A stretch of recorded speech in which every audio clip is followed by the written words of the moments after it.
राधे राधे दोस्तों, आप सभी का मेरे चैनल में स्वागत है। आज हम बात करने वाले हैं, क्या हमारा भाग्य पहले से तय होता है। भाग्य के विषय में एक सवाल उठता आया है, तो चलिए वीडियो को स्टार्ट करते हैं।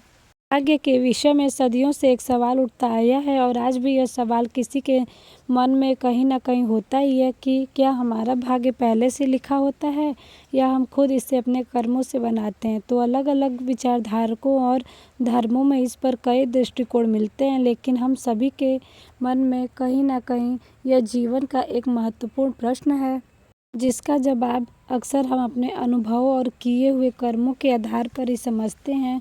तो आइए आज की इस वीडियो में हम एक ज्ञानवर्धक कहानी सुनते हैं, जिसके जरिए हम इस विषय पर थोड़ा और गहराई से सोचेंगे कि क्या वाकई में हमारे भाग्य जन्म के साथ ही तय होता है या हमारे कर्म ही हमारे जीवन का रास्ता बनाता है।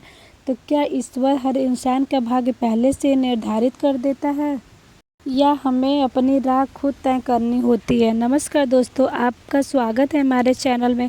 बहुत समय पहले की बात है, सोनापुर नाम के एक बड़े से राज्य में कुबेर नाम का राजा रहता था। उस राजा के पास बहुत सारी धन संपत्ति थी और उसका नाम पूरे नगर में मशहूर था। राजा कुबेर की केवल एक ही संतान थी, जो भी उसकी प्यारी सी बेटी चित्रा। राजा कुबेर की बेटी अब जवान हो चुकी थी और वह चाहता था कि अपनी बेटी की शादी जल्द से जल्द करवा दे, क्योंकि राजा को यह अंदेशा हो रहा था कि अब मेरी बेटी का उम्र समय के अनुसार ढल रही है।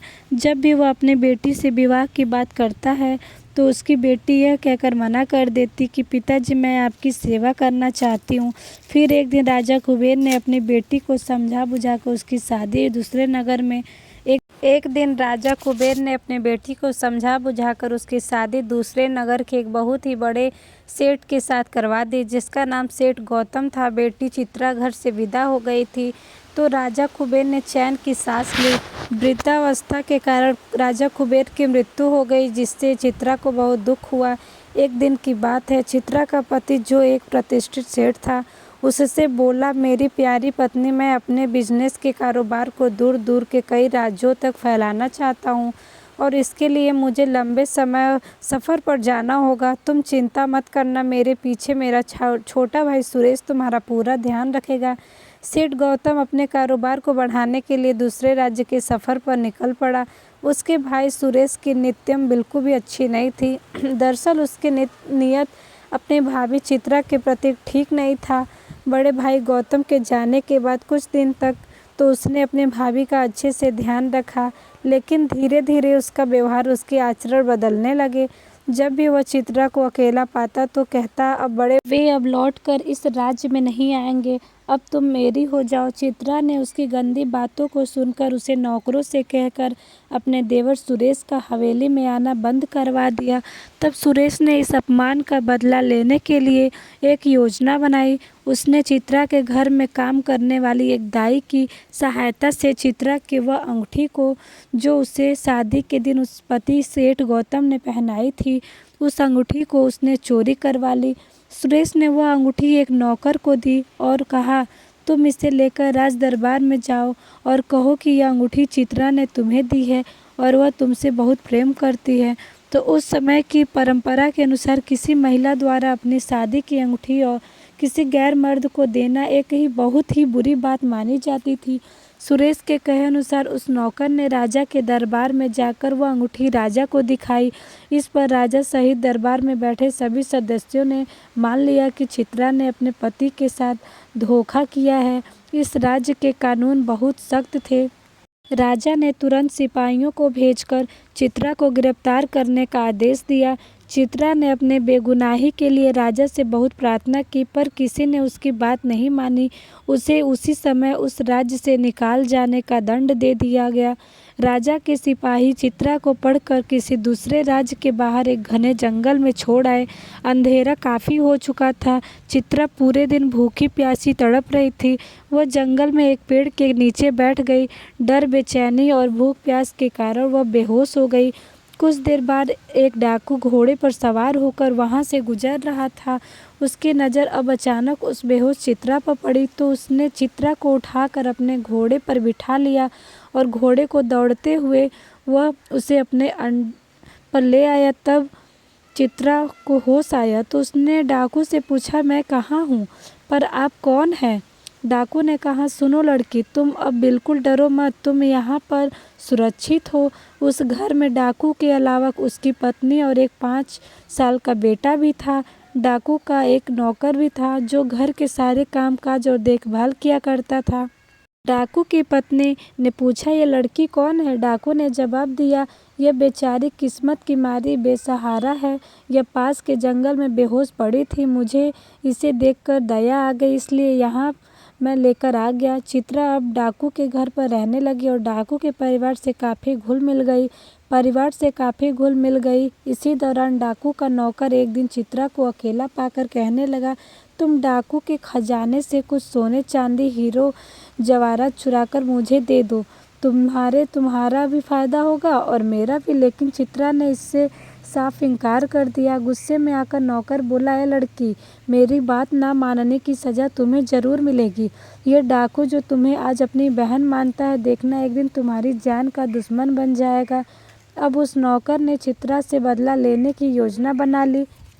एक रात जब डाकू घर पर नहीं था तो नौकर ने मौका पाकर डाकू के सोए हुए बेटे की चाकू से हत्या कर दी और खून से सना हुआ चाकू चुपचाप चित्रा के तकिया के नीचे रख कर चला गया। सुबह डाकू घर वापस आया तो उसने अपने बेटे को मरा हुआ पाया। यह देखकर डाकू की आंखें खुली की खुली रह गई, मानो उसका कलेजा ही फट गया। उसकी पत्नी जोर जोर से चिल्लाने लगी। तभी वह नौकर भागता हुआ आया और कहने लगा, मालिक, आपके बेटे की ऐसी हालत किसने की? किस दुष्ट ने इस मासूम को मौत दे के घाट उतार दिया? अगर मुझे इसका पता चल जाए तो मैं उसे हत्यारे को जिंदा नहीं छोड़ूंगा। नौकर ने जमीन पर खड़े खून के छींटे को देखकर कहा, देखिए मालिक, यह खून के छींटे किस तरह जा रहा है। फिर वह खून की छींटे का पीछा करते करते डाकू को चित्रा के कमरे में ले आया। नौकर चिल्लाकर कहने लगा, मालिक, इस दुष्ट लड़की ने आपके बेटे की हत्या की है। यह खून के छींटे साबित कर रहे हैं कि हत्या इसी लड़की ने की है। चित्रा के बिस्तर की तलाशी ली गई तो खून से सना हुआ चाकू उसके तकिए के नीचे से मिला। अब नौकर जोर जोर से चिल्लाने लगा, मैं इस लड़की को मौत के घाट उतार दूंगा। डाकू ने उसे रोका और चित्रलेखा से पूछा, तुमने मेरे बेटे को क्यों मारा? चित्रा ने जवाब दिया, परमात्मा जानता है कि मैं पूरी तरह बेकसूर हूँ। मैंने आपके बेटे को नहीं मारा। भला मैं आपके बेटे को क्यों मारूंगी? मेरी आपसे क्या दुश्मनी है? अपने तो मुश्किल समय में मेरी सहायता की थी, मैं आपके साथ ऐसा क्यों करूंगी? चित्रा की बातों को सुनकर डाकू को भी विश्वास हो गया कि वह उसके बेटे को नहीं मार सकती। लेकिन डाकू की पत्नी कहने लगी, अब जो भी हो, लड़की मेरी आंखों के सामने नहीं रह सकती, वरना मैं जीते जी मर जाऊंगी। या तो इसे घर के बाहर लेकर जाओ या फिर मेरी। तब डाकू ने चित्रा से कहा, देखो बहन, एक बार तो मैं मान सकता हूँ कि तुमने मेरे बेटे को नहीं मारा, लेकिन अब तुम इस घर में नहीं रह सकती, तुम्हें इस घर को छोड़कर जाना होगा। फिर डाकू ने 500 असफियों से भरी हुई एक थैली चित्रा को देते हुए कहा, तुम यह धन अपने पास रख लो, यह तुम्हारे बहुत काम आएगा, क्योंकि मैं तुम्हारी हालत समझ सकता हूँ। चित्रा कहने लगी, मुझे धन की कोई आवश्यकता नहीं है, मैंने अपने पिता के घर में बचपन से ही बहुत धन देखा है। पर डाकू कहने लगा, नहीं बहन, किसी भी बुरे समय में यह तुम्हारे काम आएगा, इसलिए तुम इसे रख लो। चित्रा ने वह थैली अपने पास रख ली और कहने लगी, मैं ईश्वर से प्रार्थना करूंगी कि एक ना एक दिन आपको उस हत्यारे के बारे में मालूम पड़ जाएगा कि मैंने आपके बेटे की हत्या नहीं की। इतना कहकर चित्रा वहाँ से मायूस होकर चली गई। कुछ दूर चलते चलते देखा, चित्रा जब एक दूसरे नगर में पहुँची तो उसने देखा कि बहुत से लोग एक नौजवान युवक को जंजीरों में पकड़े हुए ले जा रहे थे। लोगों से पूछताछ करने पर पता चला कि उस युवक ने कई लोगों से कर्ज ले रखा था और अब वह उसे वापस नहीं कर रहा। किसी कारण लोग उसे दंड देने के लिए जंजीरों में बांधकर ले जा रहे थे। चित्रा ने पूछा, इस युवक का कितना कर्ज है? वहाँ के लोग ने बताया, कम से कम 500 सोने की अरसफियाँ। वह कहने लगी, अगर मैं इसका कर्ज चुका दूँ तो क्या आप लोग इसे छोड़ देंगे? वे लोग बोले, हाँ हाँ, इसे छोड़ देंगे।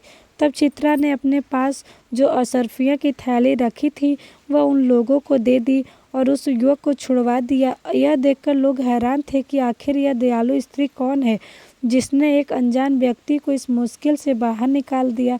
चित्रा चुपचाप लोगों की नज़रों से बचते हुए वहां से चली गई। अभी वह कुछ दूर पहुंची ही थी कि वह नौजवान युवक जिसे उसने बचाया था वह दौड़ता हुआ उसके पास पहुंचा। चित्रा को लगा कि वह शायद धन्यवाद कर देने आया, लेकिन वह कहने लगा, क्या तुम्हारे पास और भी धनराशि है? मुझे उसकी बहुत ज़रूरत है। तो वह चित्रा की तरह झटपट पड़ा। यह देखकर चित्रा घबरा गई और जल्दी से वहां से भाग निकली। भागते भागते वह काफ़ी दूर निकल गई और थक कर एक पेड़ के नीचे बैठ गई। इधर वह युवक उसका पीछा करते करते हुए एक मुसाफिर के पास गया और कहने लगा, हुजूर, वह जो सामने लड़की बैठी वह मेरी नौकरानी है जिसे मैंने 500 अशरफियों खरीदा था। अगर आप मुझे 500 अशरफियाँ देंगे तो मैं आपके हवाले कर सकता हूँ। मुसाफिर ने जब चित्रा की सुंदरता देखी तो वह उस पर मोहित हो गया। उसने तुरंत 500 अशरफियाँ निकालकर उस नौकर युवक को दे दी और कहा, ठीक है, आज से यह मेरी हुई। इतना कहकर वो मुसाफिर चित्रा के पास गया और उसका हाथ पकड़कर अपने साथ ले जाने लगा। चित्रा ने पूछा, तुम कौन हो और मुझसे क्या चाहते हो? मुसाफिर ने कहा, चुपचाप मेरे साथ चलो, क्योंकि मैंने तुम्हें 500 अशरफियाँ देकर खरीद लिया। देखो, तुम्हें बेचने वाला वह नौजवान युवक था जो थैली लेकर जा रहा है। इसके बाद मुसाफिर ने चित्रा को जबरदस्ती उठाया और अपने समुद्री जहाज में ले गया। उसने चित्रा को एक कोठरी में बंद कर दिया और चाहता था कि वह उससे शादी कर ले, पर चित्रा इसके लिए तैयार नहीं थी। उसी रात अचानक समुद्र में एक भयंकर तूफान आ गया। तूफान इतनी तेज थी कि जिसके कारण समुद्री जहाज पानी में डूबने लगा। चित्रा एक लकड़ी के तख्ते पर पड़कर समुद्र में किनारे की ओर बहने लगी और दूसरी ओर मुसाफिर भी एक लड़की के तख्ते को पकड़े हुए था। किसी दूसरे राज्य में जाकर जब चित्रा को होश आया तो उसने खुद को एक महात्मा की कुटिया में पाया। असल में एक वृद्ध महात्मा चित्रा को वहां से उठाकर अपनी कुटिया में ले आया था। चित्रा अब उसी महात्मा के साथ रहने लगी और वह अपने जीवन बिताने लगी। महात्मा की कुटिया एक जंगल में थी, लेकिन कई लोग गुरु महात्मा के दर्शन के लिए वहां आते रहते थे। वे कोई साधारण गुरु महात्मा नहीं थे, बल्कि एक अंतर्यामी महात्मा थे। उनके पास एक विशेष मटका था। गुरु महात्मा उस मटके के में पानी भरकर अपने पास रखते थे। जो भी लोग अपने दुख, समस्याएं और रोग लेकर गुरु महात्मा के पास आते, महात्मा उस मटके का पानी उन पर छिड़क देते और अपना आशीर्वाद देकर उन्हें रोग से मुक्त कर देते थे। इस कारण से लोग अक्सर महात्मा के पास राहत पाने और अपने दुख का निवारण करने आते थे। कुछ दिन बीत गए और गुरु महात्मा को अब इस बात का आभास हुआ कि उनकी मृत्यु निकट है, तो उन्होंने चित्रा को वह मटका देते हुए कहा, बेटी, मेरी मृत्यु के बाद यह मटका तुम अपने पास रखना। मैंने यह मटका अपनी घोर तपस्या के बल पर पाया है। अब इस मटके से तुम लोगों को दुख, समस्या, रोगों को ठीक कर सकोगी। इस मटके में पानी भरकर जब तुम लोगों पर छिड़काव करोगी तो उनकी समस्याएं दूर हो जाएगी और साथ ही उनके सभी दुख दर्द दूर हो जाएंगे। लेकिन याद रखना, इसका उपयोग केवल परोपकार के लिए करना, अपने स्वार्थ के लिए नहीं। चित्रा ने कहा, ठीक है बाबा, मैं आपसे वचन देती हूँ कि मैं सभी नियमों का पालन अवश्य करूँगी। कुछ दिन बाद गुरु महात्मा की मृत्यु हो गई। चित्रा ने वह मटका अपने पास रख लिया। महात्मा की कुटिया और जंगल को छोड़कर आगे बढ़ चली। सफ़र तय करते करते वहाँ चित्रा एक ऐसे राज्य में जा पहुँची जहाँ पर सिर्फ स्त्रियों का ही राज्य था। उस राज्य की डोर एक रानी के हाथों में थी और वहाँ केवल स्त्रियाँ का ही आवास था। किसी भी पुरुष का वहाँ जाना नियम के विरुद्ध था। जब वह चित्रा उस राज्य में पहुँची तो उसके दुख और तकलीफ़ों को सुनकर वहाँ की स्त्रियाँ ने उसे वहाँ रहने की अनुमति दे दी। चित्रा अब वहीं एक छोटी सी कुटिया बनाकर रहने लगी और गुरु महात्मा के दिए हुए मटके से लोगों की मदद करने लगी। वह उस राज्य के लोगों की दुख, दर्द और बीमारियों को दूर करने लगी। जब वह रानी को इस बारे में जानकारी मिली तो उसने चित्रा को अपने महल में बुलाया और कहा, बेटी, तुम्हारी जैसी ईमानदार व नेक दिल स्त्री के लिए इस महल में जगह है। तुम यहीं रहो और लोगों के दुख, दर्द और उनकी बीमारियों को दूर करो। चित्रा अब रानी के महल में रहने लगी। समय बीतने के साथ रानी की उम्र ढलने लगी उसने चित्रा को अपना उत्तराधिकारी घोषित कर दिया। पूरे दरबार में घोषणा की कि अपनी मृत्यु के बाद चित्रा ही इस राज्य की नई रानी बनेगी। कुछ समय बाद रानी का निर्धन हो गया और प्रजा की सहमति से चित्रा को राज्य की रानी बना दी गई। अब चित्रा की ख्याति दूसरे राज्यों तक भी पहुंचने लगी कि वह लोगों के दुख दर्द और बीमारियों को दूर कर सकती है। अब आसपास के राज्यों से कई लोग चित्रा के पास अपनी बीमारियों का इलाज कराने के लिए आने लगे। बदले में वे ढेर सारी आशीर्वाद और दुआएं देकर जाते थे। इस राज्य में अब अन्य राज्यों से पुरुष आ सकते थे, लेकिन केवल अपना इलाज कराने के उद्देश्य से। इलाज के बाद उन्हें वापस लौटना पड़ता था। एक दिन चित्रा को खबर मिली कि राज्य की एक सराय में 6 मुसाफिर आकर ठहरे हुए हैं। अगले दिन 6 मुसाफिर जब राजमहल में पहुंचे तब चित्रा ने अपने कक्ष की खिड़की से उन 6 महारागीरों को देखा। चित्रलेखा उन 6 मुसाफिरों को पहचान गई थी, इसलिए उसने निर्णय लिया कि जब वह धन उन 6 मुसाफिर को इलाज के लिए बुलाएगी तो वह अपना चेहरा नकाब से ढककर रखेगी। उन 6 मुसाफिरों को चित्रा के दरबार में प्रस्तुत किया गया। चित्रा ने अब की बार होशियारी से अपनी चेहरा एक नकाब से ढक लिया और उन मुसाफिर से उनकी तकलीफ के बारे में पूछा। सबसे पहले 2 मुसाफिर आगे बढ़े, जिनमें से एक ने कहा, रानी साहिबा, मैं अपने छोटे भाई से बहुत प्यार करता हूँ। मैं उसका इलाज करवाने के लिए आया हूँ। मेरा छोटा भाई अंधा हो गया है। असल में मैं एक सेठ गौतम हूँ और जब मैं कारोबार के सिलसिले में दूसरे राज्य की यात्रा पर गया था तो पीछे से मेरी पत्नी देखभाल का जिम्मा मैंने अपने छोटे भाई सुरेश को सौंप दिया था, परंतु मैं नहीं जानता था कि मेरी पत्नी बेवफा निकलेगी और मुझे छोड़कर भी चली गई। इसी गम में मेरा भाई अपने भाभी को याद करके रोता रहता है और वह रो रो कर अंधा हो गया है। चित्रा सेठ गौतम की बात को सुनकर समझ गई कि यह आदमी कोई और नहीं बल्कि मेरा पति है। अब यह अंधा युवक वही सुरेश है। चित्रा ने पूछा, सेठ जी, क्या तुम्हें इस बात का पूरा विश्वास है कि तुम्हारी पत्नी ने तुम्हारे साथ कोई धोखा किया है? सेठ गौतम ने रानी की बात को सुनकर उत्तर दिया, महारानी जी, मेरा मन तो नहीं मानता कि मेरी पत्नी धोखे दे सकती है, पर मैं अपने भाई की बात को कैसे झुठला सकता हूँ। चित्रा ने कहा, ठीक है, मैं कल तुम्हारे भाई का इलाज जरूर करूँगी। इसके बाद 2 और मुसाफिर चित्रलेखा के सामने पेश हुए। उनमें से एक ने कहा, रानी साहिबा, मैं आपके पास अपने इस नौकर का इलाज करवाने के लिए आया हूँ। मैंने इसे अपने बच्चे की तरह पाला पोसा है। चित्रा ने पहचाना कि यह वही डाकू है और उसके साथ जो रोगी है वह वही नौकर है जिसने उस पर उसके बेटे की हत्या का झूठा इल्जाम लगवाया था। चित्रा ने कहा, ठीक है, तुम्हारा भी इलाज कल किया जाएगा। अब अन्य मुसाफिर ने कहा, महारानी जी, मुझे कोढ़ का रोग हो गया है, कृपया ईश्वर से प्रार्थना करें कि मैं ठीक हो जाऊं। मैंने अपने कर्मों पर बहुत विचार किया और मुझे याद आया कि मैंने एक पाप किया था। एक सुंदर स्त्री जिसे मैंने ज़बरदस्ती खरीदा था, उसके साथ मैंने बहुत बुरा व्यवहार किया था। लगता है कि इसी पाप का सज़ा ईश्वर ने मुझे दी है। तब वहाँ उपस्थित अंतिम मुसाफिर ने कहा, रानी साहिबा, एक नेक दिल और शरीफ स्त्री को जिसने मेरी जान बचाई, उसे नौकरानी बताकर मैंने तुम्हें बेचा था। मेरा अपराध तो तुमसे भी कई गुना बड़ा है। शायद इसी पाप की सज़ा मैं कि दोनों हाथ पर अपाहिज हो चुके हैं। चित्रा समझ गई कि वही बदमाश है जिसने लोगों से कर्ज लिया था और भागने की कोशिश कर रहा था, जिसकी जान मैंने बचाई थी, और उसके साथ खड़ा वही मुसाफिर है जिसके जहाज पर वह बंधक बनी थी। मुसाफिर की सारी बातें सुनने के बाद चित्रा ने कहा, आज तुम सभी लोग वापस जाओ, मैं आराम करो। कल इसी समय राजमहल में पुनः वापस आना। चित्रा ने देखा कि 2 मुसाफिर ने अपनी गुनाह कबूल कर ली, लेकिन अगर यह अंधा और कोढ़ी अपनी सच्चाई बता दे तो मैं इन्हें भी रोग मुक्त कर दूंगी, लेकिन अगर यह दोनों झूठ बोलते हैं तो उन्हें सज़ा दी जाएगी। दरअसल में मैं तुम सभी को अच्छे से पहचानती हूँ। जिन लोगों ने सबको सच सच बता दिया उनके लिए मैं आज ही ईश्वर से प्रार्थना करूँगी। इसके बाद सभी मुसाफिर अपने राज्य में लौट गए। जिन्होंने सच बोला था वे तो प्रसन्न थे और उन्हें पूरा विश्वास था कि वे ठीक हो जाएंगे, मगर अंधा और कोढ़ी दोनों अभी भी घमंड में थे।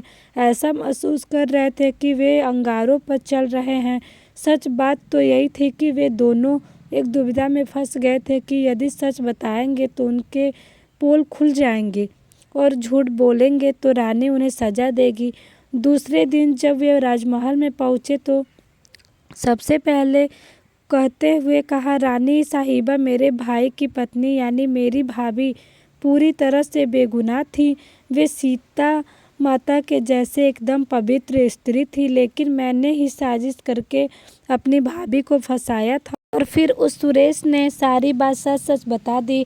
अब उसकी बात खत्म नहीं हुई थी कि उसका भाई आग बबूला होकर उस पर हमला करने के लिए दौड़ा और कहने लगा, रानी साहिबा, मैं तो कहता हूँ कि इसे अंधे को ठीक करने की बजाय इसके हाथ पैर भी कटवा दिया जाए ताकि यह किसी स्त्री पर गलत इल्ज़ाम ना लगा सके। इसने मुझ पर और मेरी बेगुनाह प्यारी सी पत्नी पर इसने जो अत्याचार किए हैं उसकी सज़ा इसे मिलनी ही चाहिए। इसी तरह जब डाकू के नौकर ने चित्रा को बेगुनाही की बात कही और अपनी बेईमानी की बात स्वीकार की तो डाकू की आंखों में खून उतर आया। वह अपने नौकर की तरफ दौड़ा और कहने लगा, ऐसे दुष्ट बेईमान गद्दार का तो गधा घोट देना चाहिए। लेकिन चित्रा के आदेश पर सबको अपने गुस्से पर काबू करना पड़ा। चित्रा ने फैसला सुनाया कि अब सब लोग अपना अपना अपराध, अपनी अपनी गुनाह स्वीकार कर चुके हैं, इसलिए मैं सभी लोगों को लिए ईश्वर से प्रार्थना करूंगी और बीमारी का इलाज करूंगी। इसके बाद चित्रा ने सेठ गौतम से डाकू से कहा, आप दोनों कल राजमहल में आए, आप दोनों को दावत देना चाहती हूँ। दोनों ने रानी का धन्यवाद किया और अगले दिन रात को राजमहल में दावत के लिए आ पहुँचे। चित्रा ने सेठ गौतम से पूछा, क्या आप चाहते हैं कि आपकी शादी हो जाए? सेठ गौतम ने उदास मन से कहा, रानी साहिबा, मैं अपनी पहली पत्नी के अलावा किसी और के बारे में सोच भी नहीं सकता। चित्रा ने गौतम की आंखों में प्रेम देखा और कहा, मैं ईश्वर से प्रार्थना करूंगी कि आपको अपनी पहले वाली पत्नी मिल जाए। इसके बाद चित्रा ने डाकू से पूछा, क्या आप चाहते हैं कि आपको एक और बेटा मिल जाए? डाकू ने कहा, रानी साहिबा, ईश्वर के आशीर्वाद से मेरा बेटा तो मेरे घर पैदा हो चुका है। मैं तो बस इतना चाहता हूँ कि उस लड़की चित्रा से एक बार फिर से मिल सकूँ ताकि मैं उसने अपनी गलती की माफ़ी मांग सकूँ। चित्रा ने कहा, ठीक है। गौतम और डाकू की बातों सुनकर चित्रा ने अपना नकाब हटा दिया तो सेठ गौतम और डाकू दोनों हैरान रह गए। सेठ गौतम को उसकी पत्नी वापस मिल गई और डाकू ने को उसकी मुँह बोली बहन चित्रा। इसके बाद चित्रा ने उन दोनों मुसाफिरों की बीमारी का इलाज कर दिया। अब वह अपने पति के साथ वापस जाना चाहती थी। उसने उस राज्य की देखरेख के लिए वहाँ की स्त्रियां के हवाले कर दी और खुद वह अपने पति के साथ वापस अपने घर राज्य लौट गई। जीवन में सच्चाई को स्वीकार करना और दूसरों के साथ न्याय करना कितना महत्वपूर्ण है। चित्रा ने अपनी सूझबूझ और दयालुता से सबकी समस्याओं का समाधान किया और उन्हें रास्ता दिखाया। चित्रा राजा की बेटी होते हुए भी अपने जीवन में इतने सारे दुख, दर्द और कष्ट परेशानियों का झेला, लेकिन उसने कभी हिम्मत नहीं हारी। लेकिन अंत में उसे सुख लिखा था जो अपने पति गौतम को पाकर पूरा हुआ। आज इस कहानी से क्या सीख मिला, इस कमेंट करके ज़रूर बताएं। अगर कहानी अच्छी लगी हो तो वीडियो को लाइक, शेयर और हमारे चैनल को सब्सक्राइब करें। वीडियो देखने के लिए आप सभी का धन्यवाद।